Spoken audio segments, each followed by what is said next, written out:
বাতির নিচে অন্ধকারের মতো সদা আনন্দ ফুর্তিতে থাকা শৌখিন মানুষ আব্দুল হান্নানের সংসারে নেই কোনো পুত্র সন্তান। একমাত্র কন্যা সন্তান পান্না খাতুনকে পুত্রের মতো বড় করেছেন। কখনো তার কোনো শখ আবদার অপূর্ণ রেখেছেন এমন নজির বিরল। একমাত্র সন্তান বিধায় মেয়েকে বিয়ে দেন একই ইউনিয়নের শাহবাজপুর গ্রামে। জামাই মনির হোসেন ও মেয়ে পান্নার ঘরেও প্রথম সন্তান মেয়ে।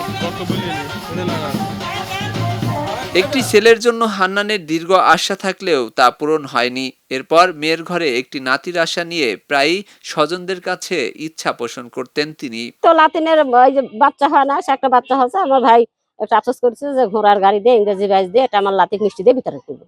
আনন্দ করেছি, রাস্তা দিয়ে মিষ্টি বিতরণ করেছি, সবাই দোয়া করবে এবং মানুষজন দেখিচ্ছে। খুব একটা আশা ছিল যে তার মেয়ে যদি একটা ছেলে সন্তান হয় তাহলে এই ধুমধাম করে অনুষ্ঠান করবি। প্রথম সন্তান জন্মের 12 বছর পর মেয়ের কোল আলোকিত, আর নানার আশার প্রতিফলন ঘটায় নাতি আব্দুর রহমান বিন মুসালিন। শিশুর নানা হান্নান বলেন, আমার কোনো পুত্র সন্তান নাই। মহান আল্লাহ তাআলা আমাকে একটি নাতি উপহার দিয়ে মনের আশা পূরণ করেছেন। আমার একটাই মেয়ে, আমার ছেলে পেলে নাই, আমার একটাই মেয়ে।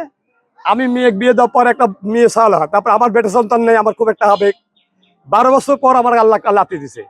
লাতির উপলক্ষে আমি বললাম যে আল্লাহ, আমি যদি আমাকে একটা লাতি দাও তো আমি একটা মনের থেকে একটা আনন্দটা করবো, আনন্দ করে সবাই জানে, সবাই বিশ্বের সবাই জানে দেখুক আর আমার লাতি যেন সবাই দোয়া করে। বুধবার নাতি মুসালিনকে ঘোড়ার গাড়িতে চড়িয়ে নিজ বাড়ি থেকে তার বাড়িতে পৌঁছে দিয়েছেন। ওই সময় নাচ গানের সাথে 3000 পিস মিষ্টি বিতরণ করেন তার শ্বশুর। নাতির আনন্দে বাবার এমন ব্যতিক্রমী আনন্দ অনুষ্ঠানে সন্তোষ প্রকাশ করেন মেয়ে পান্না খাতুন ও জামাই মনির হোসেন। জানান, ছেলের ভবিষ্যৎ মঙ্গল কামনায় তিনি সকলের দোয়া কামনা করেন। আমার বাবা শখ করে এই অনুষ্ঠানটা করতেছে। আমার 12 বছর পর আমার বাচ্চা হয়েছে, তো আমার বাবার ছেলে নাই, তাই আমার ছেলে হয়েছে, তাই আমার বাবা শখ করে এই শখটা পূরণ করছে আর কি। নাতির আনন্দে খুশি হন সকল নানা নানি। তবে নাতিকে বাবার বাড়িতে পৌঁছাতে হান্নান যা করলেন তা নজির বিরল। ওই নাতির বড় হয়ে ওই নানা সহ স্বজন এবং এলাকাবাসীর সম্মান বাড়বে, দেশের কল্যাণ কাজ করবে, এমন দোয়া করেন তারা। খবরের কাগজ, নিখাত, নির্ভীক, নিরপেক্ষ।